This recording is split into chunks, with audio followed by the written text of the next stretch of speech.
Donc concrètement, en travaillant plus et année après année, vous vous dirigez vers la pauvreté. Bonjour à tous, bienvenue dans la vidéo d'aujourd'hui. Dans la vidéo d'aujourd'hui, je vais parler de 5 problèmes spécifiques auxquels sont confrontés les salariés en Inde. Plus important encore, j'aborderai certaines des solutions potentielles à ce problème. J'espère que cela vous sera utile. Je vais vous montrer des mesures pratiques concrètes. Pour l'anecdote, je vais vous révéler une ville en Inde où le coût de la vie est plus élevé qu'à Seattle, Lisbonne et de nombreuses autres villes développées dans les pays développés. De quelle ville je parle? Si vous le savez, commentez ci-dessous. Nous ferons correspondre nos réponses et je dirai la mienne quelque part dans la vidéo. Alors, commençons. Le premier problème majeur auquel sont confrontés les salariés en Inde est que nous finissons par payer des impôts élevés. Le taux d'imposition effectif le plus élevé en Inde peut donc être évalué à partir de ce graphique particulier. Il a augmenté et ces données proviennent du ministère des Finances. Il s'agit donc de données très fiables et vous pouvez voir sur le graphique qu'à l'heure actuelle, le taux d'imposition directe effectif le plus élevé en Inde est d'environ 42 à 43%.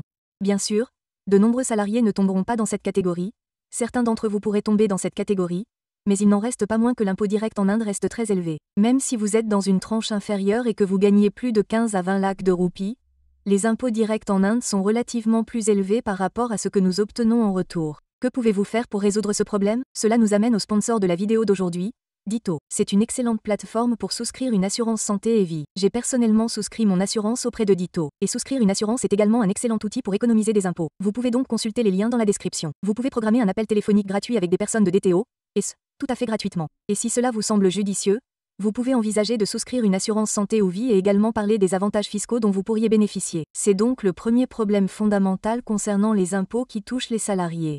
Un problème connexe ici est que notre TDS est réduit sur le salaire. Par exemple, vous avez peut-être vu sur votre fiche de paye que si vous gagnez, disons, 1,5 lakh de roupies, une partie de la TDS est déduite et le reste est versé sur votre compte bancaire. Ce qui se passe ici, c'est que vous payez d'abord des impôts, puis vous recevez votre salaire. Ce n'est pas le cas si vous dirigez votre propre entreprise. Dans le monde des affaires, par exemple, je collecte la TPS auprès de certaines des entreprises que je dirige. Je gagne de l'argent, puis je déclare cette TPS vers la fin du mois. Les salariés paient malheureusement d'abord des impôts, puis ils gagnent de l'argent. Les personnes de la classe affaires gagnent généralement de l'argent en premier, puis ils le paient vers la fin du mois ou la fin d'une période donnée. Un autre problème lié aux impôts est que même notre impôt indirect est également très élevé. Voici donc une étude réalisée par la Banque mondiale, dont voici le titre. La TPS indienne est l'un des taux d'imposition les plus complexes et le deuxième plus élevé au monde, selon Worldman. Cela provient encore une fois de sources fiables. Quelle est la différence entre les impôts directs et indirects? Les impôts directs signifient que vous touchez un salaire et que vous versez une certaine partie de votre salaire sous forme d'impôt au gouvernement. Le gouvernement vous prend donc directement de l'argent. Mais lorsque vous achetez un shampoing, une certaine quantité de TPS est prélevée dessus. De même, lorsque vous allez manger au restaurant, une certaine quantité de TPS est prélevée dessus. Ainsi, toute personne vivant en Inde, quelle que soit sa tranche d'imposition, finit par payer la TPS en tant qu'impôt indirect.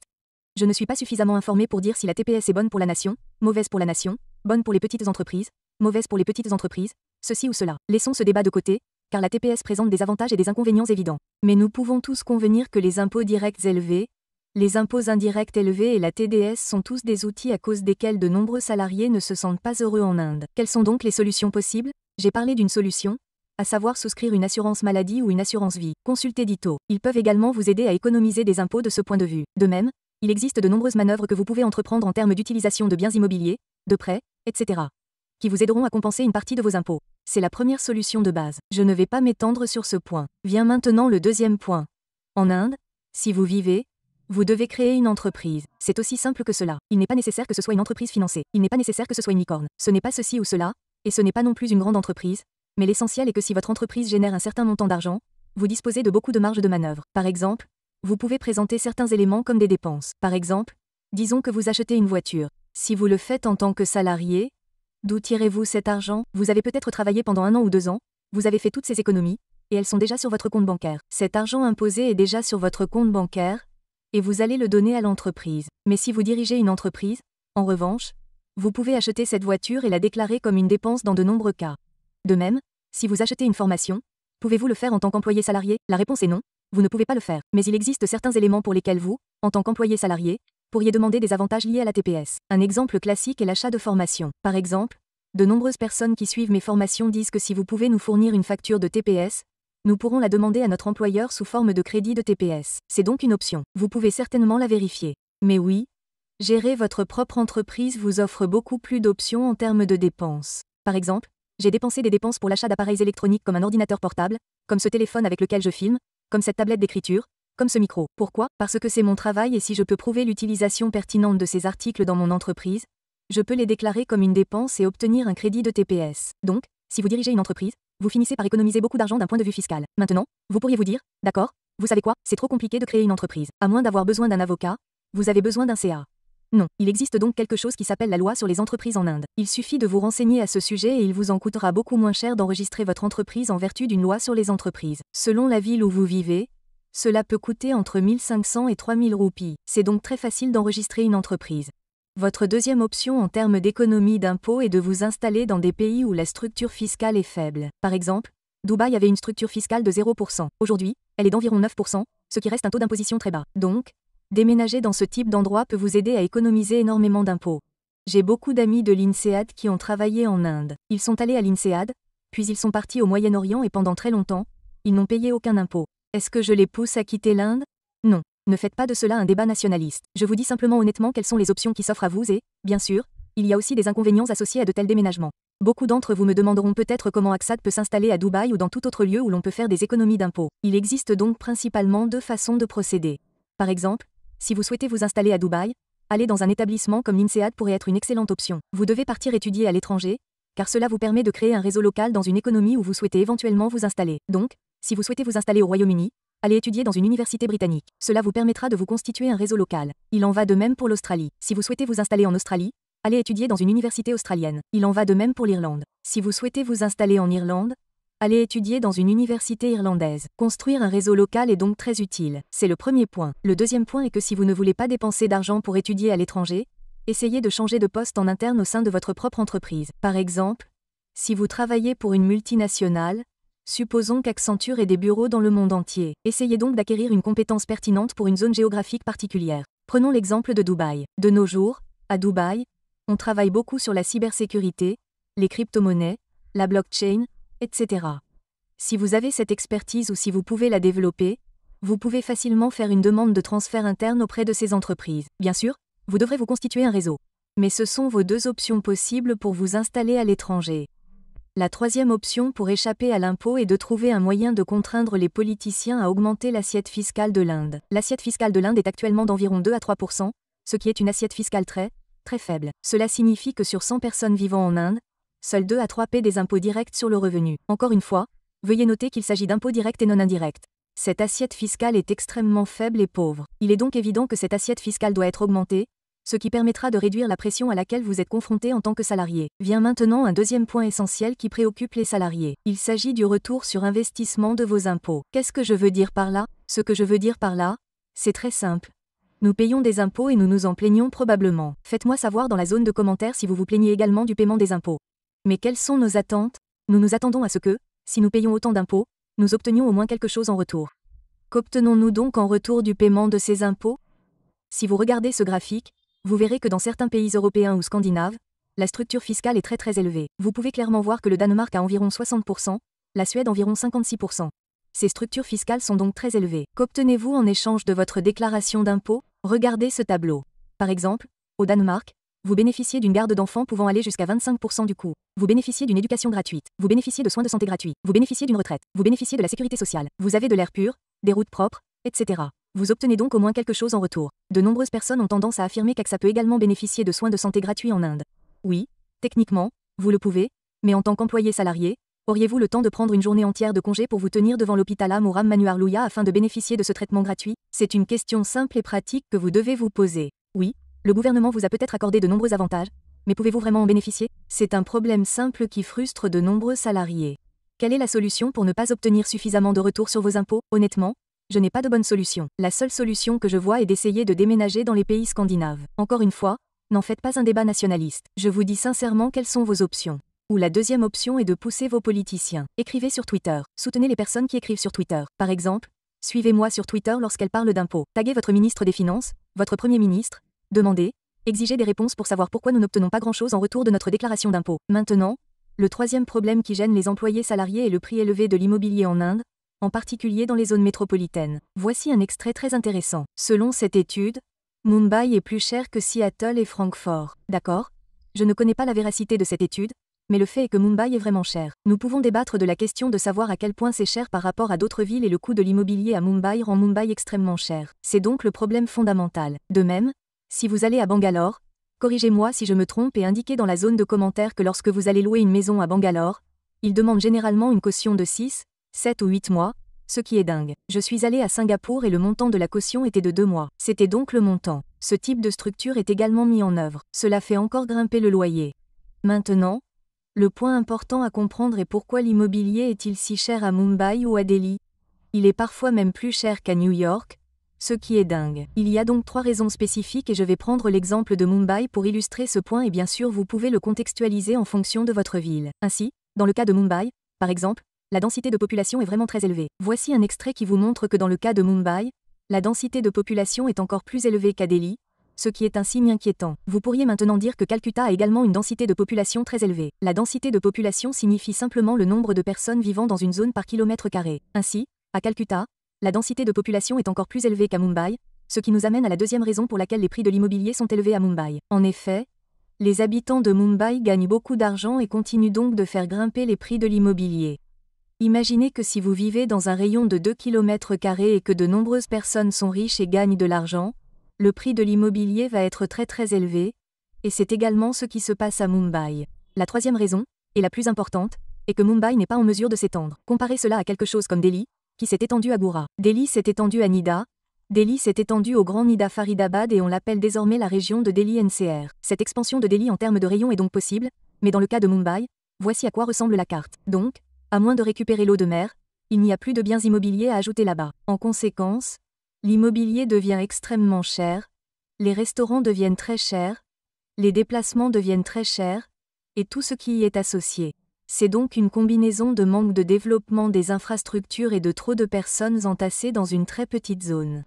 Voici une feuille de route qui est désormais affichée dans toutes les villes d'Inde. Et si une ville n'a pas la possibilité de se développer en termes de superficie, cela devient un problème encore plus urgent et il semble qu'il n'y ait aucune raison pour que Maenai en Inde disparaisse. J'adore Mumbai. Ce n'était pas une attaque contre Mumbai. Alors, ne le prenez pas autrement. Je l'ai juste choisi comme étude de cas pour vous aider à comprendre le point de vue global sur les prix de l'immobilier. Il y a un problème plus systémique dans l'immobilier en Inde en ce moment. Le problème systémique est la disponibilité ou la libre circulation de l'argent noir dans l'économie immobilière. Si vous allez dans une ville comme Delhi, les prix de l'immobilier grimpent. Ils sont incroyablement élevés. Pourquoi? Parce qu'il y a tellement d'argent noir. En fait, si vous essayez d'acheter un bien immobilier à Delhi, les vendeurs exigent 80% d'argent liquide et 20% d'argent liquide. Le gouvernement ne prend aucune mesure à ce sujet. Je ne sais pas pourquoi. Le problème est que vous, en tant qu'employé salarié, recevez tout l'argent liquide. Donc, si vous devez aller acheter un bien immobilier à Delhi, vous devez convertir votre argent liquide déjà imposé en argent liquide. Même si vous parvenez à échapper à ce problème au moment de la vente de ce bien aussi, pour une raison quelconque, vous devez le vendre. Devinez quoi? Dans quelle proportion allez-vous recevoir de l'argent liquide et de l'argent liquide? Vous allez recevoir la majorité de votre argent immobilier en argent liquide. Vous devez alors trouver un moyen de le convertir, si possible. Donc, tout ce jeu d'argent liquide est un problème systémique sur le marché immobilier qui ne cesse de faire grimper les prix de l'immobilier en Inde. Quelle est donc la solution que vous pouvez adopter? Il y a 2 solutions. La première est de trouver un moyen de démarrer une entreprise d'argent liquide. Je ne vous recommande pas de le faire. Je discute simplement de toutes les solutions possibles pour que, si vous avez de l'argent sale, vous puissiez participer à cette mascarade et continuer à faire grimper les prix de l'immobilier. La deuxième option, plus sensée, est de louer un bien immobilier dès maintenant. Vous ne devriez pas acheter de biens immobiliers, surtout lorsque les prix de l'immobilier sont très élevés et que des mesures pourraient être prises auprès du gouvernement pour tenter de freiner le flux d'argent sale. La démonétisation est la solution. Faites-le moi savoir dans les commentaires. Je ne pense pas que la démonétisation soit la solution, mais certaines structures de recours pourraient apparaître à l'avenir, ce qui pourrait faire baisser ou diminuer les prix de l'immobilier. Vient maintenant le 4e point qui inquiète les employés salariés, à savoir la mauvaise rémunération et la forte concurrence. Qu'est-ce que j'entends par là? Par exemple, laissez-moi vous donner mon propre exemple. Si vous êtes diplômé de l'INSEAD et que vous commencez à travailler chez McKinsey Singapour, vous recevrez un salaire de base de départ. En 2015 et 2016, vous receviez environ 120 à 130 000 $ comme salaire de base. De même, si McKinsey recrute en Inde dans un institut de MBA de premier plan, un institut de MBA et non un institut de MBA de premier cycle, il payait un salaire d'environ 2022 lakhs. Ces 22 lakhs ne sont donc pas comparables à un salaire de 120 000 $ américains. Ce salaire en dollars américains est meilleur, même du point de vue de la PPA. Mais d'accord, Passons à l'argument de la parité de pouvoir d'achat. Voici une liste de PIB du point de vue de la PPA. Vous serez très impressionné de voir que l'Inde figure parmi les 3 ou 4 premières régions du monde du point de vue du PIB PPA. Comprenons donc cet argument de la parité de pouvoir d'achat. La parité de pouvoir d'achat est créée sur la base du revenu moyen total de l'Inde. Il existe 2 types d'Inde. L'une est extrêmement pauvre et l'autre légèrement riche. Si vous êtes un citoyen indien contribuable, devinez dans quelle partie de ce système vous situez, vous tomberez dans cette catégorie riche, pour ainsi dire. Mais lorsque la PPA est calculée, elle est calculée sur le revenu moyen de chacun. Cela devient donc un problème pour un pays comme l'Inde, où il y a beaucoup de problèmes liés au chômage déguisé et à un tas d'autres choses. Par conséquent, j'estime personnellement que cet argument PPP n'est pas le bon argument pour sous-payer beaucoup de gens en Inde et tout cet argument PPP est avancé par de nombreuses multinationales qui disent « Nous allons vous payer moins parce que c'est ce que nous disent les données PPP ». Cela devient donc une merveilleuse excuse pour les multinationales de payer moins les citoyens indiens. C'est la vérité. Maintenant, en plus de cela, pour obtenir des emplois d'élite, par exemple, j'ai parlé du travail de McKinsey ou si vous voulez travailler chez BCGB et SEO à Capital, toutes de très grandes entreprises, il y a beaucoup de combats. Faites le tour de LinkedIn et essayez de voir combien de personnes qui travaillent dans les 3 plus grands cabinets de conseil en gestion ou les 3 plus grandes sociétés de capital risque ne sont pas issues d'une université de premier plan comme SRCC, SAIN, IIT, etc.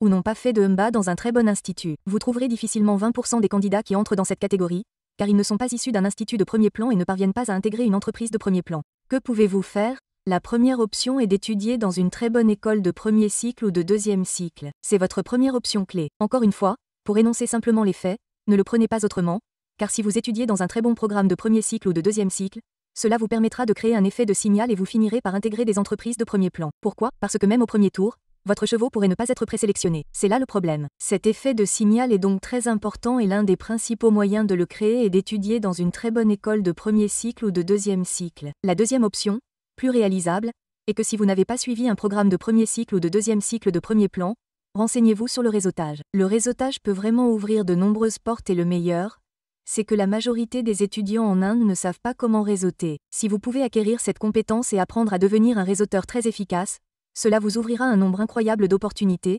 même en dehors de l'Inde. Alors, apprenez-en plus sur le réseautage. Je ne peux pas vous l'enseigner dans cette vidéo. Je publierai peut-être une série de vidéos plus axées sur le réseautage. Mais pour faire court, si vous pouvez acquérir et amplifier vos compétences en réseautage, vous pourrez prospérer, être compétitif très facilement et explorer de grandes opportunités intéressantes. Venons-en maintenant au 5e et dernier point qui préoccupe de nombreux employés salariés. Il s'agit du scénario de forte inflation en Inde. L'inflation ? C'est quoi, l'inflation ? C'est l'augmentation du niveau général des prix en Inde. En Inde, l'inflation est déjà très élevée, elle se maintient autour de 6%. Ces derniers temps, les rapports indiquent qu'elle pourrait atteindre entre 6 et 8%. C'est donc une inflation très élevée en Inde. Quel est son impact sur vous ? Si vous conservez 100 roupies sur votre compte bancaire HDFC d'ici l'année prochaine, si l'inflation est de 6% et que votre taux d'épargne n'est que de 2%, car le taux d'épargne HDFC est d'environ 2%, vous perdez 4% d'argent. Donc, 100 roupies d'ici l'année prochaine, en termes réels, deviendront certainement 96 roupies. Un point connexe ici est que vos salaires sont au mieux ajustés à l'inflation. Voici maintenant un graphique pour vous. Vous verrez les chiffres de croissance des salaires pour 2021 et 2022.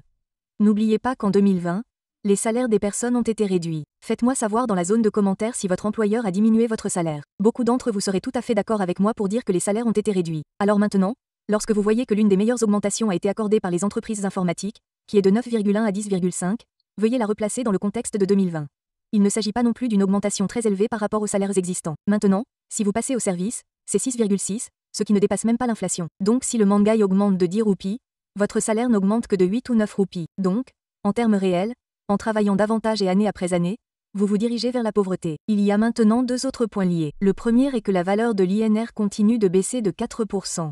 Voici un graphique. Vous pouvez regarder comment l'INR a évolué par rapport au dollar. L'INR continue de s'affaiblir de 4% année après année. C'est donc un problème, car quelle que soit la richesse que vous accumulez en travaillant de plus en plus, elle continue de s'épuiser. Le troisième et dernier point est que le coût du crédit ou du capital en Inde est très élevé. Quel impact cela a-t-il sur vous, par exemple ?